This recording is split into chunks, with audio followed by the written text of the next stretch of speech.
Welcome to Guide Guru. We hope this video helps. You start by confirming the phone actually powers on.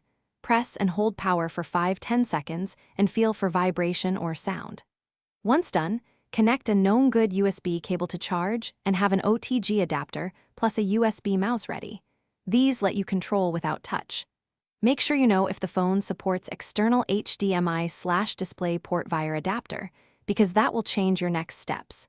If you enabled remote access earlier, prepare the controlling device now to connect. You plug the OTG adapter and attach the mouse.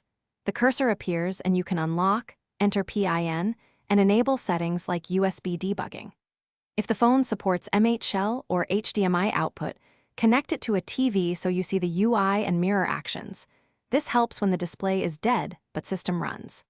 If those hardware methods aren't possible, use ADB from a trusted PC or cloud device management to pull data and simulate input. But note, ADB requires prior authorization unless already enabled.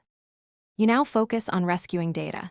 Connect to a computer and transfer files via USB MTP or run ADB pull to copy critical folders. If Cloud Sync was active, sign in on another device to retrieve content. Once backed up, you can choose repair options or perform a factory reset, but make sure you understand the lock screen and account protections that may block reuse. If methods fail, arrange a certified screen replacement or repair. This often restores full functionality with minimal data risk. Thanks for watching. Consider subscribing if we helped you today.